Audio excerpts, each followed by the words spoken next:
ছুটির দিনের বিকেলগুলো না আমাদের এইরকমভাবেই না কাটছে।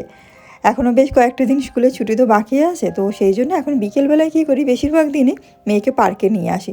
বাড়ির আশেপাশে না বেশ কয়েকটা পার্ক আছে, বেশ ভালো হয়। যে কোনো একটা পার্কে মেয়েকে নিয়ে চলে আসি, আর এখানে অনেক বাচ্চারাও খেলে, যেহেতু সব বাচ্চাদেরই এখন স্কুল ছুটি আছে, তো সেই জন্য ওর খেলার কোনো অসুবিধা হয় না। কাউকে না কাউকে একটা পেয়েই যায় খেলার জন্য। আর আমারও না বেশ ভালো লাগে। সকালবেলার দিকটা ঠিক আসা হচ্ছে না, আর সকালবেলার দিকটা একটু গরমও থাকে, আর ঘরের যে কাজগুলো থাকে সেইগুলো আমি না করে রেখে দিই, যাতে বিকেলবেলা খুব একটা তাড়াহুড়ো না থাকে বা অনেক কিছু কাজ না রয়ে যায়। অন্তত 1 থেকে 1.5 ঘন্টা পার্কে থাকলে না বেশ ভালো লাগে। আর এই সময়টা রোদের তাপটাও না বেশ কম থাকে, তো সেই জন্য একটুখানি রোদে বসতেও না বেশ ভালো লাগে। এখানে প্রায় প্রত্যেকটা পাড়াতেই 2 থেকে 3টে পার্ক থাকবেই।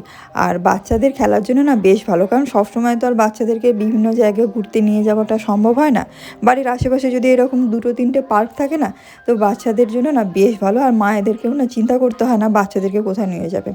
আমাদের দেশে তো এই পার্ক ব্যাপারটাই এখন দেখি একদমই প্রায় থাকেই না, কারণ প্রত্যেকটা পার্কই দেখি বিভিন্ন কাজে সেগুলো ব্যবহার হয়ে যায়। কিন্তু এইখানে না এই জিনিসটা এত ভালো লাগে, কারণ যে যেখানেই থাকুক না কেন, তার বাড়ির আশেপাশে অন্তত 2 থেকে 3টে এরকম পার্ক থাকবে, যাতে বাচ্চারা খেলতে পারে। বাচ্চাদের জন্যও বেশ ভালো, কারণ সবসময় বাচ্চাদেরকে এদিক ওদিক নিয়ে যাওয়াটাও সবসময় সম্ভব হয় না। বাড়ির আশেপাশে যদি পার্ক থাকে, বাচ্চাদেরকে খেলানোও যায়, আর সময়টাও বেশ ভালো রকমভাবে কেটে যায়।